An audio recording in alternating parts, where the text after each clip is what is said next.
نو زما عزتمندو عرض مې دا کوو چې موږ دا خپل یو لازمي وظیفه جوړه کړو د نبی علیه الصلاۃ والسلام په خدمت کې د درود شریف هدیه لېږل 24 घंटे زندگی د 24 په دې 24 घंटे زندگی کې یو سړی سل پیرې د نبی علیه الصلاۃ والسلام په خدمت کې د درود شریف هدیه پیش نه کړي نو دا ډېر بې وفا سړی دی ډېر بې وفا انسان دی په 24 घंटे کې سل پیرې او کسل نه نو ډېر چې موږ عرض کړو چې دا هر مانځه نه بعد کم از کم لس پیرې د نبی علیه الصلاۃ والسلام په خدمت کې د درود شریف هدیه لېږئ چې کم درته آسان دی هغه ځان له وظیفه کړ او که په جماعت کې یو درود شریف دې طرف ته لګېدلی یو دغې طرف ته لګېدلی چې کم یو درود شریف تاسو ویلی شئ بلکې دا درود شریف چې لګېدلی صلی الله علی محمد نبی الامی وعلی آله وسلم تسلیمه کم چې لګېدلی د دې په باره کې فضیلت دا راځي چې د جمعې په ورځ د مازدیګر د مانځه نه بعد یو سړی په مجلس کې کېني د مانځه نه بعد او دا درود شریف ووایي نو د اتیاو کالو ګناهونه الله تبارک وتعالی معاف کوي دومره لوی فضیلت زموږ سره ټیم نشته موږ بالکل د دې فضایلو نه او د دې دومره انعاماتو نه ځان بې پروا ګڼو د یو نیکۍ دپاره قرآن کې ذکر کوي الله تبارک وتعالی فرمایي یوم یفر المرء من اخیه وامه وابیه وصاحبته وبنیه لكل امرئ منهم یومئذ شأن یغنیه د قیامت په یو نیکۍ پسې سړی اوتر ګرځي په یو نیکۍ پسې یو طرف ته منډي وای بل طرف ته منډي وای یو نیکی به انسان ته ملاویږي نه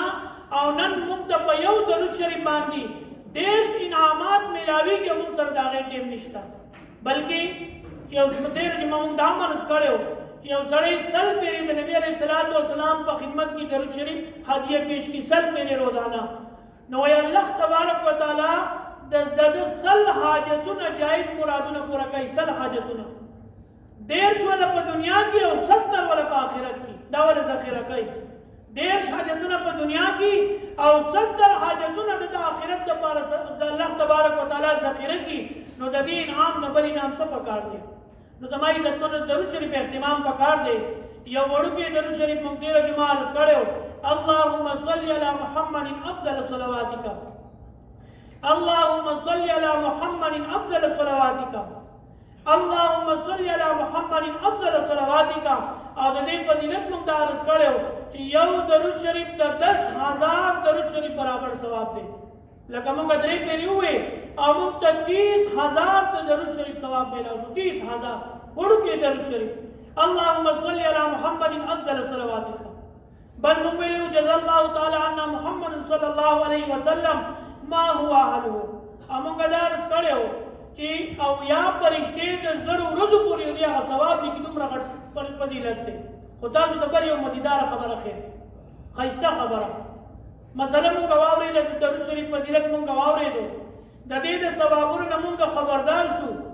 ځان له د صدقې جاریې دپاره رجسټر کول اول پکار دي د هغې طریقه څه ده ټول موږ ناست شو کورونو ته لاړ شو خپله زنانو ته د دې درود شریف دا فضیلت بیان کړو چې نن دا درود شریف ویلې شوی او د دې دومره فضیلت دی نو که ما ورته یو نه وایو او زما او ستا په دې باندې بل یو تن سل پیرې ووایي زما او ستا په رجسټر کې په مفتو کې دا ثواب ولیکلی شو څوک ملګری را سره ناست دی هغه ډېرې خبرې کېږي چې خپلې خبرې به هم کوو یو خبره پکې دا هم وکړو که نه لکه یو درود شریف مې نن اورېدلی او دومره ډېر ثواب دی نو که هغه یې سل پیرې ونه وایي نو یو پیرت به خو به یې ووایي که یو به یې ووایي دوه به یې ووایي پنځه به یې ووایي چېرته په موقع به هغه ته رایاد شي هغه به یې چاته ووایي نو زما او ستا رجسټر به د نیکو رواني او که مونږ نه وایو نو بل به هم په کار لګولي نو د دې اهتمام کول پکار دي په خپل هم د درود شریف اهتمام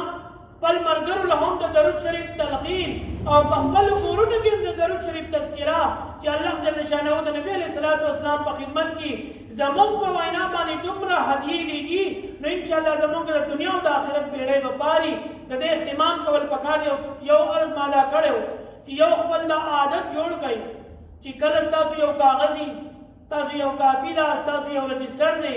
د دې په سر باندې درود شریف لیکئ صلی الله علیه وسلم بس زموږ د سکول او د مدرسې په هر کتاب او په هر کاپۍ موږ له د استادانو په وینا زموږ د عادت جوړ شوی هغوی به فرمیل په یو کاغذ باندې تاسو درود شریف ولیکو صلی الله علیه وسلم یو سیکنډ به پې نه لګي